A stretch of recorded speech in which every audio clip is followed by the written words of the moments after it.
This is going to be a very random video. So the first thing basically is decide what you want to do. And I'm gonna explain this through my personal experiences because anecdotal way of sharing things is a great way to learn or explain stuff, right? Let's talk about making YouTube videos, which I'm doing right now.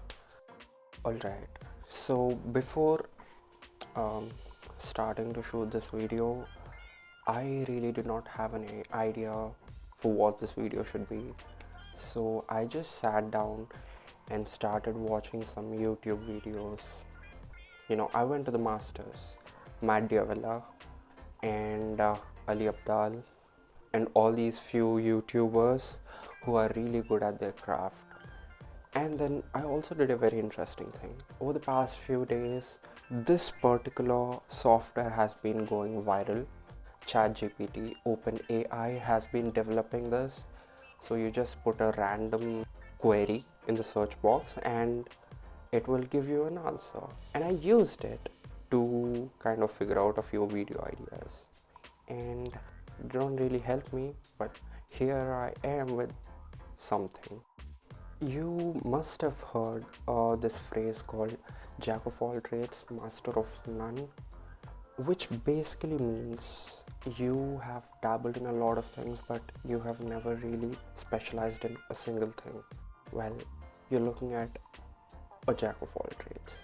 Ever since I was 16, I have tried a lot of things. I tried car tricks, I tried breakdancing, I tried learning the keyboard, which I still do play. I have recently started learning the guitar. I am into photography. I write, I blog, I used to try and make cinematic videos. You get the drill. I used to do a lot of things. But I have never specialized in one particular thing. So I wouldn't be able to go out and say, you know what, I'm a really good filmographer, photographer, or I'm a really good musician or whatever. I cannot really claim that. But the thing is, I have tried all of these things and I have figured out that breakdancing is not for me. I really suck at it. When you have only one life, why do you really want to stick to one thing?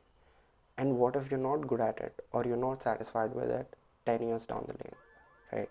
So up until 25, 30 even, I might say, I'm not experienced to claim 30 years as the upper limit because I'm just 22. I'll be turning 23. Wow, okay. I can say up till 22, 25 could be a great age to dabble in a lot of things to figure out what you want to do. All I just wanted to say was decide what you want to do, even if it's like a couple of things, 3-4 things, it's up to you. So once you've decided what you want to do, the second step is research pioneers in your area. Let's say you want to take photography, you're really into street photography. There is this amazing street photographer, Professor Hines, Kenneth Hines, who is really into street photography and he's great at it. Once you research pioneers in that field, you'll get an understanding of what these people are doing. So unless and until you are trying to emulate some person, how are you going to set a standard for what you're gonna achieve? How else are you gonna do that? You're not gonna be able to do it. The reason why you want to do something in the first place is because you've seen someone do it and you were influenced or motivated or inspired from that, and you decide, yes, I too want to do that. So the second thing is research pioneers in that particular field. Authenticity. People say be authentic, be yourself, add your own flavor, just do not copy. I think that's the biggest piece of bullshit. Because mimicking is one of the best ways to learn. Let's say you're a surgeon, you do your internships, you see the experts at work and you kind of learn from them. You're basically mimicking. When you're a law student, you do your internships, you do your court visits, you see all these legal grades in action. That's how you kind of learn it, right? So mimicking is a foolproof way of at least understanding the foundations. That's the next point. Copy these pioneers in that particular field until you get your foundations right. Let's say making YouTube videos. You can make, authentic YouTube videos where it is something no one has ever seen before. But how are you going to set a standard for yourself? As I said, you need some benchmark to achieve first to get your foundations right before you add in that flavor. Let's say YouTube videos, Matt Diavela and Ali Abdaal, Peter McKinnon, all these people have been filming for a really long time. Not to mention MKBHD, who has been around for a decade. You know how long that is? I was 12 when MKBHD started YouTube, and now he's somewhere else. So copy these pioneers until you get the foundations right. For example, if you look around me, these backgrounds, I kind of watched Ali Abdaal's videos, Matt Diavela's videos, and I figured, oh, those are cool backgrounds. Then I did some research on that. I researched on how to add lights, how to angle the camera, and then I figured, or rather I learned, that natural light is one of the best light sources you can have. I've basically mimicked most of these things and I'm sat down here. Now I can add my own flavor, that is my voice, the way I explain things, my outfit. Okay, as I said, once you have nailed the foundations, you have built your foundations, you figured out a great angle to shoot your videos, you have figured out your equipment, your background, your lighting, etc, etc, etc. Now is when you add the sauce, which is yourself. It is now up to you how you're gonna make your videos interesting. Are you naturally humorous? Add in some comedy. Are you naturally a great storyteller? Structure your videos around that. Figure out what you're good at and then kind of mold your videos according to what you're good at to make your personality or that uniqueness that you have stand out basically. Once you sort that out, you have built basically your personal brand or like a personal style of filming your YouTube videos, which is gonna be a source of inspiration, or rather a source of copying the pioneers in your field kind of thing for the next or upcoming YouTubers.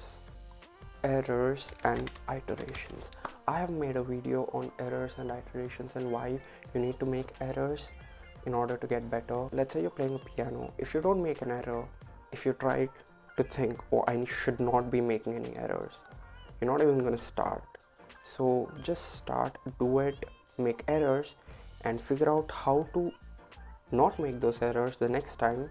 Practice it, get better. That's how you kind of do this whole thing. For example, let's take this YouTube video. If you see my last 3-4 videos, they are shot in portrait mode like this.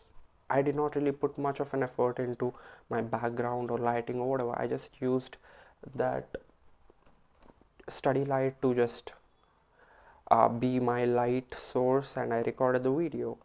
My mic was in my hands. I did not really plan it out, but then I kind of understood where I was doing those tiny mistakes, and I kind of tried to figure out how to make it better this time around. So errors and iterations to get better. I like Nike so much. Yeah, they make comfortable shoes, great sportswear, but I really love their tagline, just do it.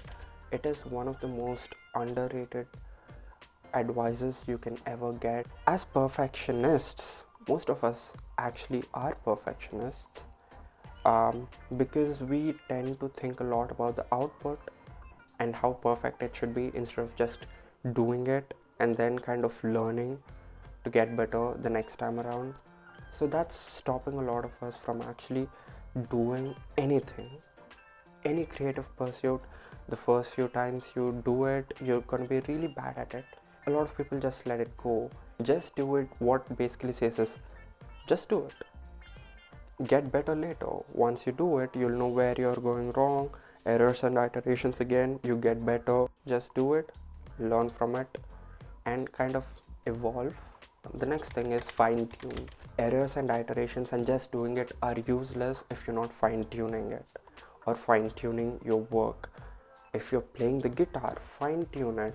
How you're holding the strings, hold them better. If you're playing a keyboard, how you're placing your fingers on the keyboard or the piano, fine tune it, get better. If you're shooting, let's say, a picture, you don't know what aperture, what ISO, what shutter speed are, learn about them. Even if you're shooting videos, let's say, you can structure your videos better.